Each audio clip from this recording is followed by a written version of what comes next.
إلى حضرة سيدنا رسول الله محمد بن عبد الله وعلى آله وصحبه وقرابته وذريته أجمعين والتابعين والتابع التابعين والأولياء والشهداء والصالحين خصوصا للإمام قطب المقام سلطان الأولياء سيد الشيخ عبد القادر الجيلاني وإلى روح قطب الأحوالي سيد الإمام أبي يزيد البستامي وإلى روح قطب العلومي سيد الإمام أبي حميد محمد بن محمد الغزالي سيد الشيخ محمد بن عبد الكريم السمان المدني سيد الشيخ محمد الرشيد بن عبد الله البنيامي سيد الشيخ محمد كشف الأنوار بن حاجي إسماعيل سيد الإمام شيخ الإمام يحيى بن شرف النووي سيد الإمام شيخ عبد الرحمن بن أبي بكر جلال الدين السيوطي سيد الإمام الحبيب عبد الله بن الحداد سيد الإمام أحمد بن حسين المعروف بأبي سجا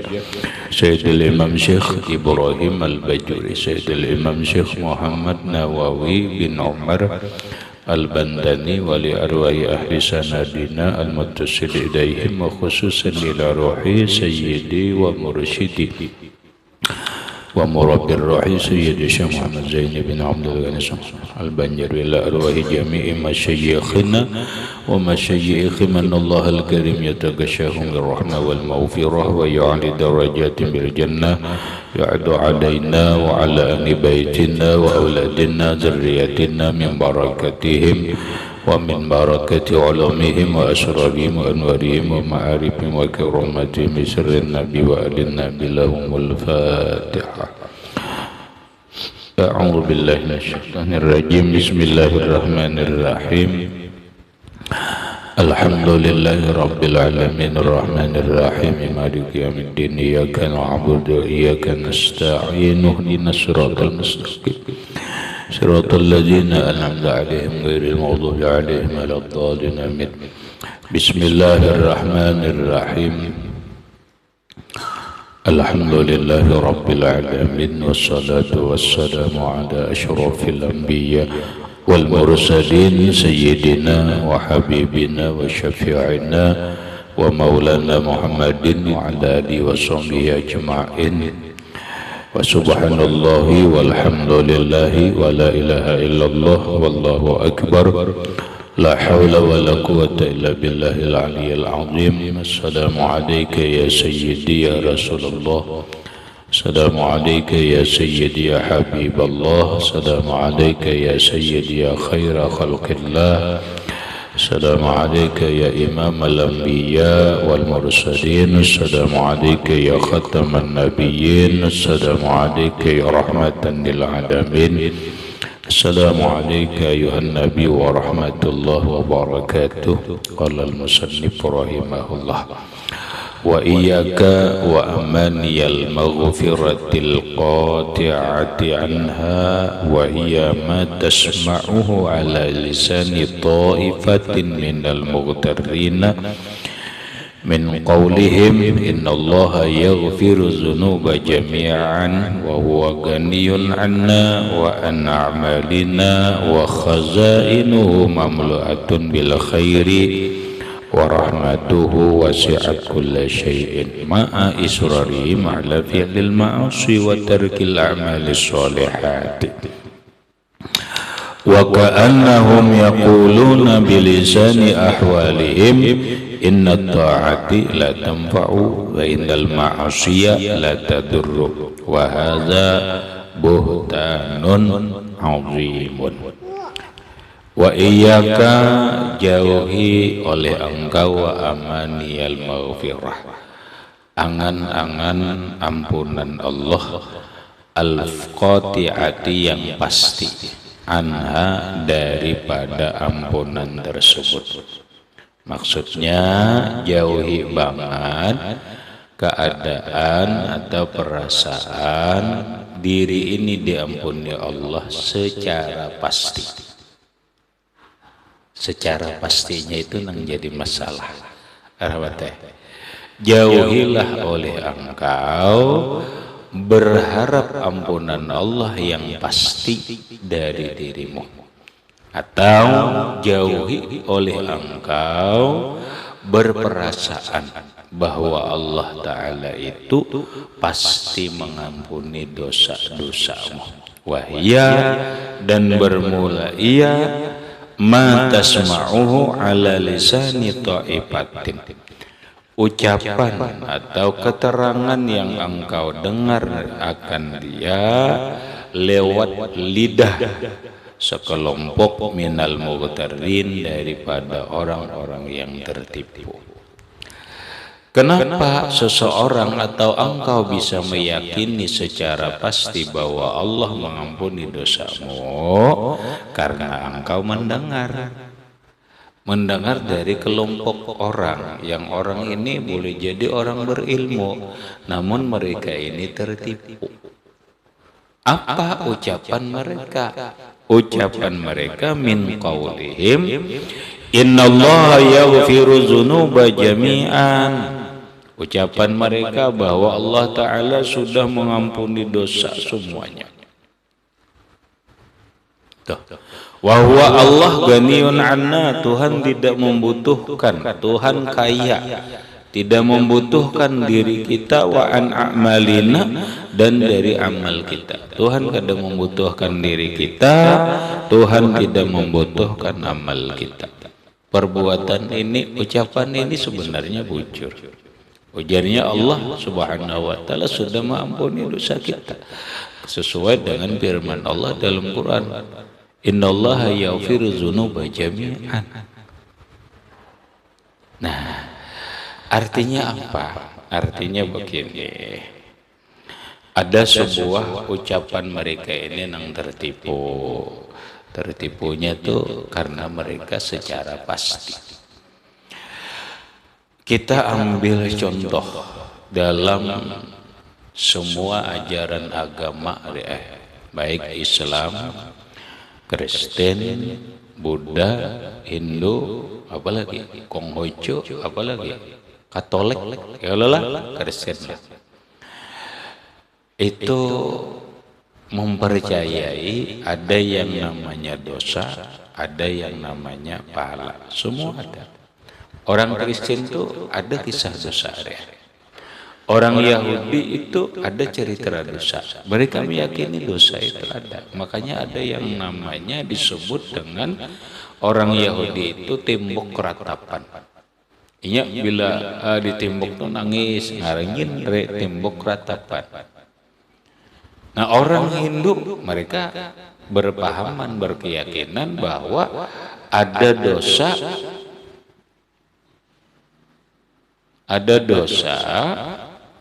dan ada pahala, ada kebaikan, ada keburukan, ada kebaikan, ada keburukan.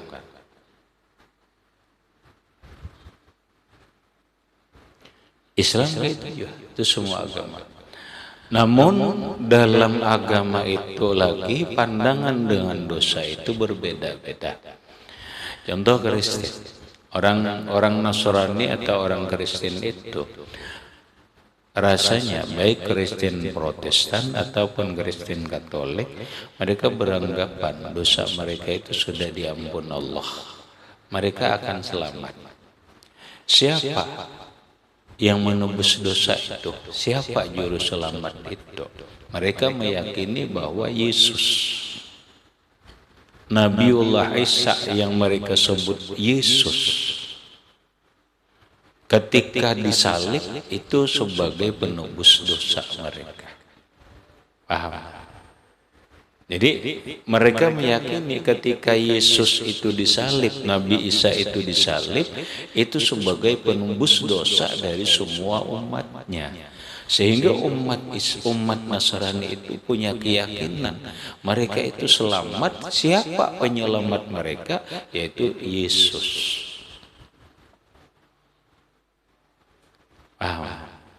Nah, demikian juga yang lain-lainnya.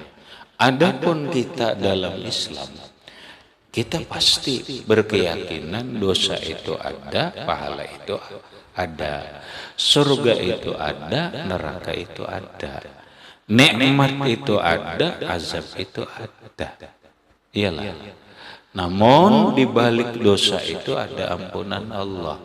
Benar Allah menyatakan dalam Al-Quran bahwa innallaha yaghfiru dzunuba jami'an. Allah mengampuni semua dosa. Tapi harus diingat, kita ini kan ada dua dosa. Ada dosa lawan Allah, ada dosa lawan makhluk. Kalau dosa dengan Allah, bolehlah seseorang meyakini bahwa Allah kada sulit urusannya dengan Allah. Asal orang itu taubat, menyesali, kemudian bertekad tidak mengulangi dan bercita-cita tidak akan kembali, gitu tuh. Setelahnya ampih menyesali, bertekad tidak mengulangi lagi, diampuni Allah. Semua dosa diampuni Allah. Tapi ketika dosanya itu berhubungan dengan makhluk, Allah tidak bisa, bukan tidak bisa, Allah tidak mengampuni dosa itu kecuali makhluk itu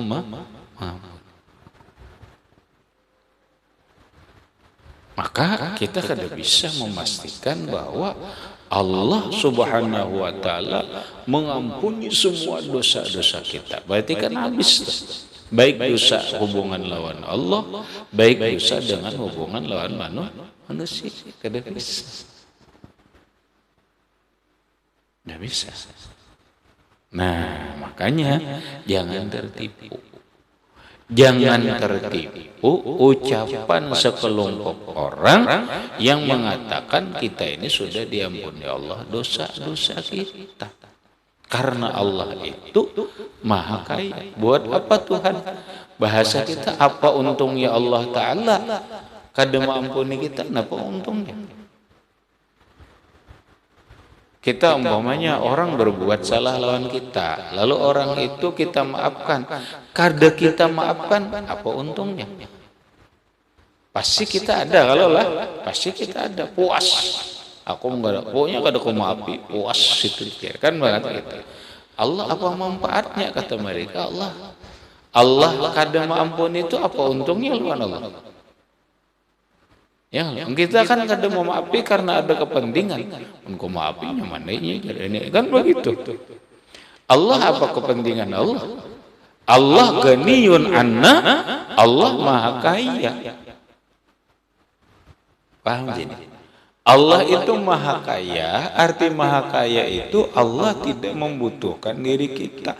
Apa keuntungan Allah kalau Tuhan tidak mengampuni kita? Apa Tuhan puas? Puas itu ya kan? Nah, apa untungnya bagi Allah? Nah, ketika Allah memaafkan dosa kita, berarti kan malah menyenangkan kita, ya kan? Ya kan? Nah, Allah Ta'ala benar, Allah Ta'ala kada membutuhkan kita, wa an a'malina. Allah Ta'ala tidak membutuhkan amal kita. Benar. Benar. Seluruh alam, seluruh makhluk kita alih-alih min awali ila akhirih, mulai awal terciptanya makhluk sampai terakhirnya makhluk, mereka semuanya taat kepada Allah, kada ada nang maksiat sedikit pun. Apa menambah kekuasaan Allah? Apa Allah dapat keuntungan? Tidak. Tidak.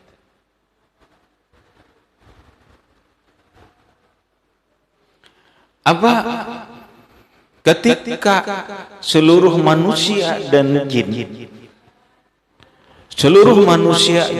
ini min awalihi, mulai awal terciptanya sampai terakhir sejumlah nang banyak itu bermaksiat kepada Allah dengan sebesar-besar maksiat, apa Allah rugi?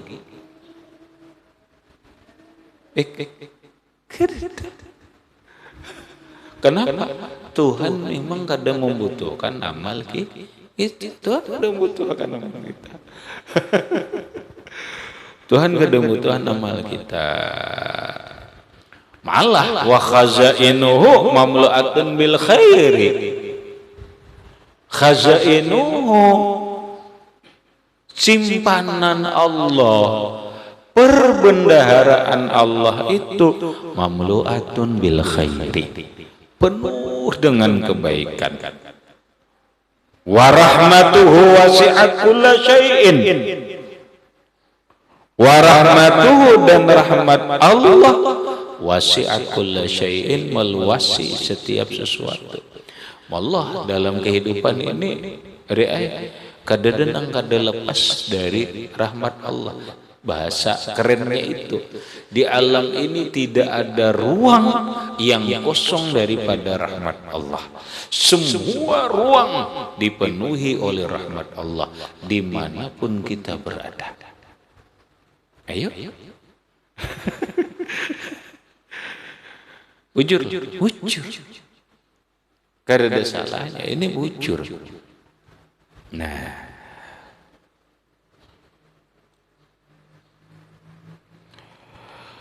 tapi ma'a israrihim ala fi'lil ma'asi, padahal israrihim terus menerus mereka alal ma'asi, alal fi'lil ma'asi, atas memperbuat maksiat, wa tarkil amali sholihat, dan meninggalkan amal saleh.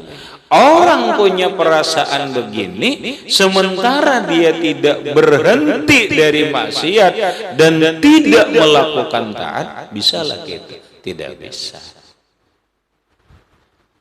Nah, beda kalau dia meyakini bahwa dosa-dosaku diampuni Allah, dan dia kada maksiat lagi, dan dia tetap berbuat amal saleh. Nah, itu beda. Mun ini malah sembahyang kada, puasa kada, kemudian maksiat dilaksanakan, berzina, mabuk-mabukan, berdosa, memfitnah orang, kemudian makan yang haram, Tuhan ampuni. Lalu kami yakin bahwa Allah Ta'ala yaghfiruz dzunuba, rahmat Tuhan itu luas.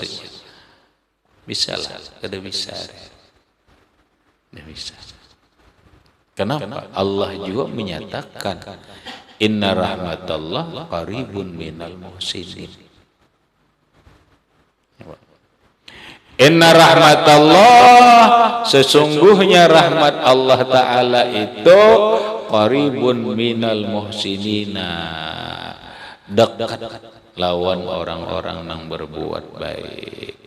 Rahmat Tuhan itu dekat lawan orang yang berbuat baik. Rahmat Tuhan bujur luas. Tapi rahmat Tuhan itu dekat dengan orang yang berbuat baik. Kalau dia berbuat maksiat, tidak beramal baik, berarti rahmat Tuhan jauh.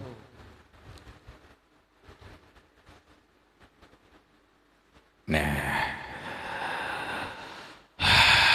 wa ka'annahum yaquluna bilisani ahwalihim, seakan-akan mereka berkata dengan bahasa perilaku mereka.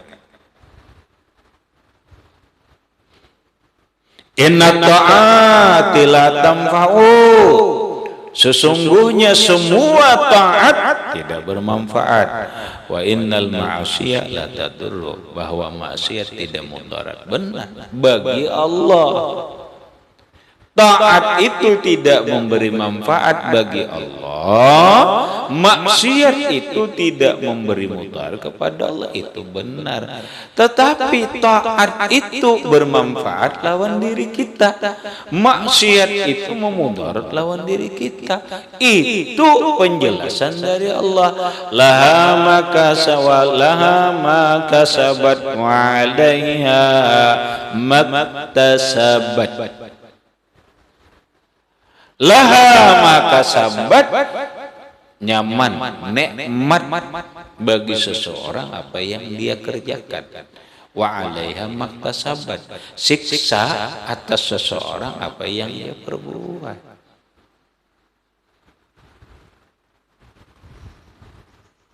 Bahasa ayat lain, man amila salihan falinafsihi wa man asaa fa 'alaiha. Itu ayat dalilnya man 'amila shalihan falinafsihi. Siapa yang beramal salih maka kebaikannya, manfaatnya, nikmatnya untuk dirinya, bukan untuk Allah. Wa man asaa fa 'alaiha. Maka siapa yang berbuat jahat, susahnya, sakitnya atas dirinya sendiri.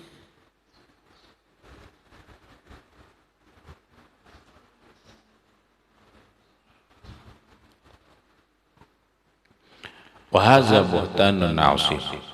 Kalau orang mengatakan taat itu tidak bermanfaat, maksiat itu tidak bermanfaat, ini buhtan, ma'ada-ada, azimun yang benar. Ini ma'ada-ada, pahaman diada-ada, kada sesuai dengan pemahaman Al-Quran. Yang Al-Quran sendiri dari Allah sudah mengatakan itu tadi. Man amila sholihan falinafsihi wa man asa'a fa'alaiha. Itu menggambarkan taat itu, berbuat baik itu ada manfaat bagi dirinya. Maksiat itu menjahatkan, ada mudaratnya lawan dirinya. Nah, wa qad qala ta'ala, dan sungguh berfirman Allah Ta'ala, faman ya'mal misqala dzarratin khairan yarah wa man ya'mal mithqala dzarratin syarran yarah. Faman ya'mal mithqala dzarratin. Siapa yang beramal kebaikan, beramal seberat biji sasawi, sebesar biji sasawi, khairan, beramal baik, yarahu, niscaya melihat ia akan kebaikan itu atau balasannya. Wa man ya'mal misqala dzarratin syarran yarah. Maka siapa yang berbuat sebesar biji sasawi atau sekecil biji sasawi pun, syarran, kejahatan, keburukan, yarahu, maka melihat ia akan keburukan itu hasilnya. Keempat, ada hasilnya kebaikan, ada.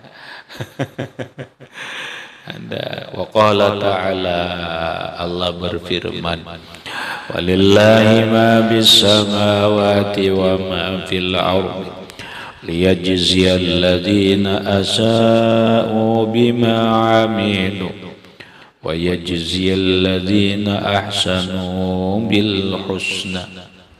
Allah berfirman, lillahi ma bis samawati wa ma fil ard. Milik Allah apapun yang ada di langit dan apapun yang ada di bumi. Milik Allah. Lagi, apapun yang ada di langit ini dan di bumi, semuanya milik Allah. Jangan hendak mengaku-akui, itu milik Allah. Nah, lalu ujar Allah, liyajziyal ladzina asa'u bima amilu, untuk membalas Allah akan orang-orang yang berbuat buruk, akan orang-orang yang berbuat jahat, bima amilu, dengan apa yang mereka perbuat. Kata Allah, benar, apa yang di langit dan di bumi ini milik Allah, namun Allah membalas keburukan orang-orang yang berbuat buruk, orang-orang yang berbuat jahat dengan apa yang mereka perbuat. Kemudian wa yajzil ladzina ahsanu, dan Allah membalas orang-orang yang berbuat kebaikan bil husna, dengan surga dan memandang zat Allah. Artinya apa? Kita harus beramal soleh dulu, bukan berhayal. Makanya benar apa yang dikatakan oleh Sayyiduna Ali karramallahu wajha, man zanna annahu yadkhulul jannah bi ghairi amalin fahuwa mutamannin. Orang yang merasa yakin masuk surga tanpa beramal kebaikan, fahuwa mutamannin, maka itu orang menghayal. Kadang-kadang itu menghayal namanya. Hayal. Qala Rasulullah sallallahu alaihi wasallam, dan bersabda Rasulullah sallallahu alaihi wasallam, al-kaisu man dana nafsahu wa amila lima ba'dal maut. Nah, penting rahmat hadis ini dipahami. Kenapa? Karena zaman sekarang, zaman modern, zaman eranya manusia dituntut pintar. Paham ya? Program pemerintah pun sudah berubah. Dulu program pemerintah wajib mapangarannya, programnya itu pemerintah itu dulu menghapus buta huruf. Artinya apa? Yang penting bisa membaca. Penting bisa membaca. Sekarang ada kawal lagi eranya bukan. Orang gak ada kawal lagi, tuntung sekolah SD cukup gak ada kawal lagi. Kenapa? Kada ada syaratnya, orang gak ada kawal lagi makanya ini wajib belajar. Wajib belajar sekarang ini berapa tahun? 12 tahun. Itu tujuannya apa? Karena pemerintah programnya ingin rakyat ini cerdas, bukan hanya bisa membaca. Karena ketika rakyat bisa membaca aja, tuntung sekolah SD atau SMP bisa ya sudah. Sekarang ada bisa ada apa lagi. Kenapa? Orang sekolah SD, sekolah SMP kada kawa apa-apa. Ijazahnya kada berlaku apa-apa ya. Beda kalau dulu. Dulu orang sekolah SD, tuntung sekolah SD kawa jadi tentara. Paham ya? Yang disebut kopral aja. Nah rambutnya itu toh, nang bokopak toh. Nah kopral nih jadi. Nah itu kawa sekolah SD aja tuntung kawa. Apalagi SMP. Dulu orang tamat SMA itu sangat mudah untuk bekerja di pemerintahan atau di perusahaan. Sekarang mohon maaf oleh pemerintah, jangan tamat SD, tamat SMP tidak bisa jadi polisi, tidak bisa jadi tentara. Kenapa? Eranya sudah berubah. Paham? Eranya pemerintah ini butuh orang pintar. Nah sehingga sekarang ini paling rendah tamat SMA. Makanya orang pesantren itu kada bisa lagi harus tuntung paket C. Kenapa? Karena sekarang ini orang di perusahaan apakah paling rendah, paling minimal tamat SMA.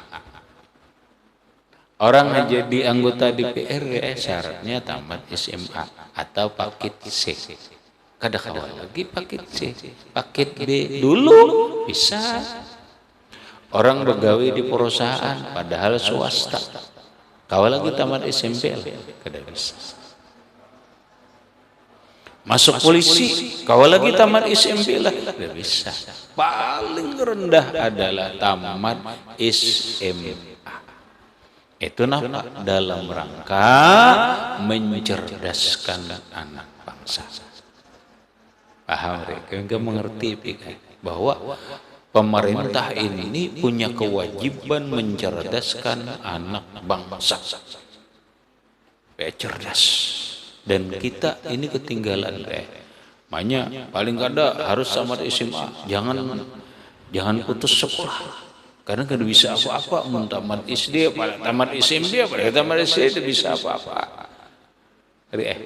Padahal pintar-pintar udah. SD ini pintar. SMP pintar-pintar dah. Lalu ini banyak yang bergelar. Murah, ini gelar itu murah. Ada yang bergelar sarjana ISAGI. Nah itu. Sarjana alam gaib.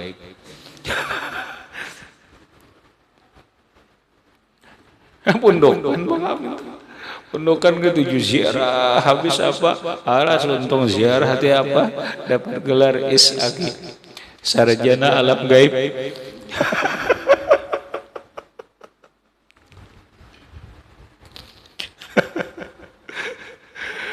Dan ini kenapa? Orang pundokan silahkan bergelar.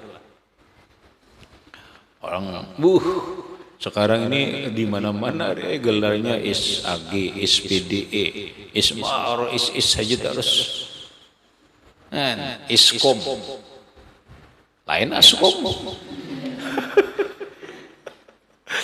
ISKOM kayaknya sarjana komputer. ISHA, sarjana hukum. Kena MH, master hukum. Itu dah. MAG, master agama. MVDE, master pendidikan. Apalagi pintar-pintar deh. Amun di Ino itu sarangnya deh. Hanya kumpulan kita di Baraba ini ada ngarannya. Di bawah Ino itu ada apa ngarannya ISNU. Anda kita ya, semua bentuk ISNU. Maiska kan nggak perlu ISNU ya. Paksa aku nama Maiska tanda tani. Nang ditandatani sarjana barataan ISNU, Ikatan Sarjana NO. Namun itu tangan dia ada sarjana ya.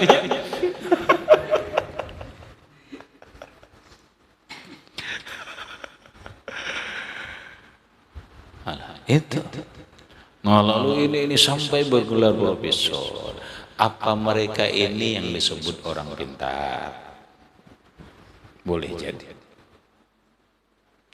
Apa mereka ini yang disebut seorang intelektual? Apa mereka ini seseorang yang disebut dalam bahasa kerennya cendekiawan? Tidak. Nabi mengatakan al-kaisu bermula orang yang cerdas, orang yang intelektual itu, orang yang cendekiawan itu, mandana nafsahu, orang yang mampu menguasai, mengendalikan dirinya, wa amila lima ba'dal maut, dan berbuat beramal untuk kehidupan setelah kematian.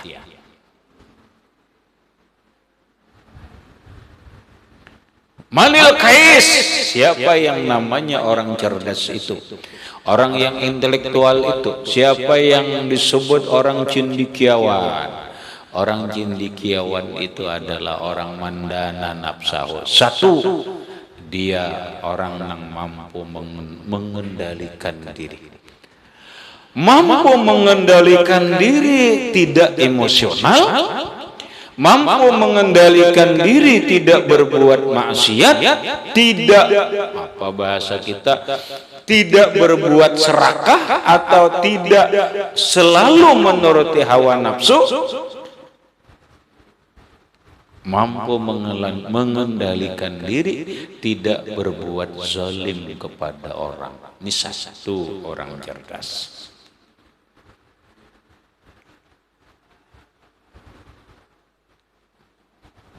Berikutnya kata Nabi, wa amila lima ba'dal maut, dan dia berbuat untuk kehidupan setelah kematian. Bahasa orang sekarang, orang cerdas itu, orang cendekiawan itu adalah orang yang berpikir jauh ke depan. Iyalah, orang yang berbuat untuk masa depan yang jauh. Itulah orang cerdas, orang pintar, orang cendekiawan. Sekarang orang kita ada jauh kehidupan setelah kehidupan dunia, jauh ada kehidupan setelah kehidupan alam barzah, yaitu di kehidupan dunia ada alam barzah dan alam akhirat. Orang cendekiawan itu adalah orang yang berbuat untuk masa depannya, yaitu untuk setelah kematian dan untuk akhiratnya. Bukan orang cerdas, bukan intelektual, bukan cendekiawan, sekalipun dia bertitel profesor, doktor, ujungnya PhD, sedirit gelar, tetapi dia mengumbar hawa nafsu, tetapi dia selalu bersikap emosional, tetapi dia bersikap serakah, tetapi dia bersikap menyakiti, berbuat zalim kepada orang, dan dia hanya mengejar dunia,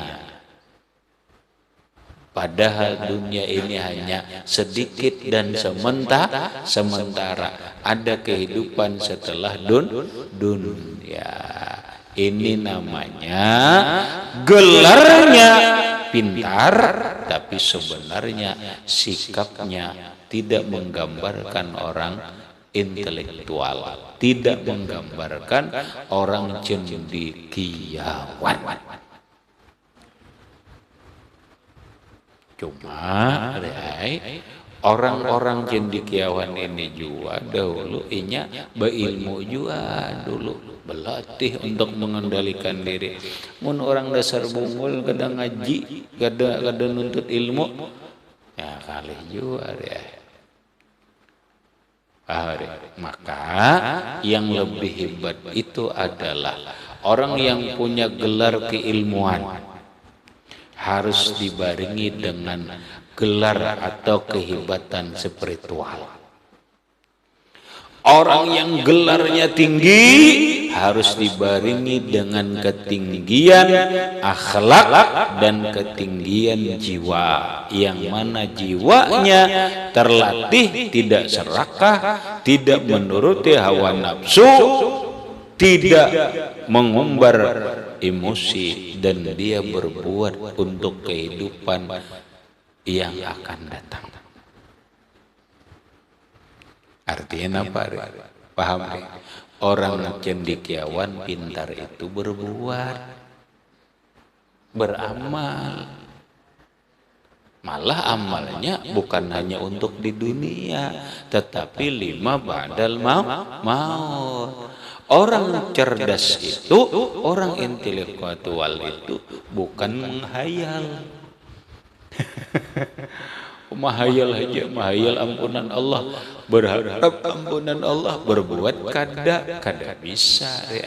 Bahasa orang bahari, lamun orang hendak kanyang tuh keinginan keletak.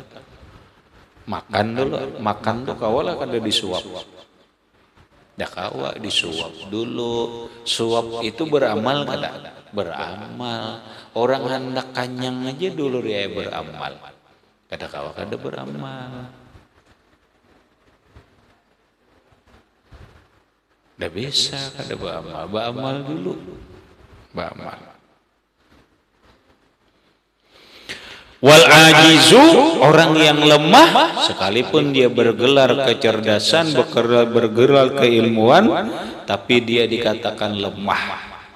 kada cerdas, kada cendekiawan, ialah man atba'an nafsahu, orang yang mengikuti hawa nafsu. Orang atba'an nafsuhu hawahu, orang yang mengikuti nafsunya akan segala keinginannya. Wa tamanna 'ala Allahil amaniya, dan dia bercita-cita, berangan-angan atas Allah segala angan-angannya. Itu orang lemahnya berangan-angan aja berbuat kada. Ada perbuatannya itu lemah ngarannya, kada intelek, kada cendekiawan.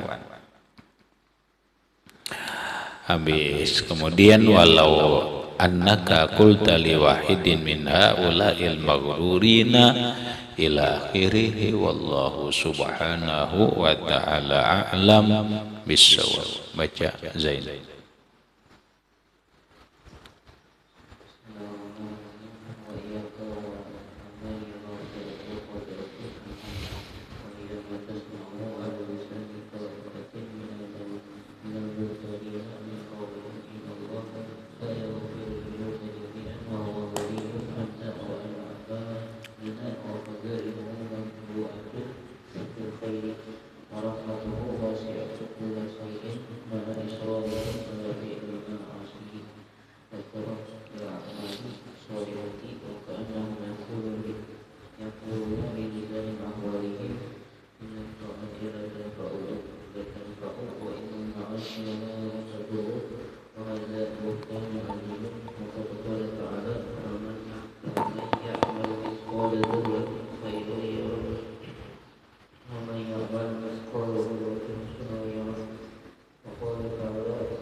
Al-Fatihah.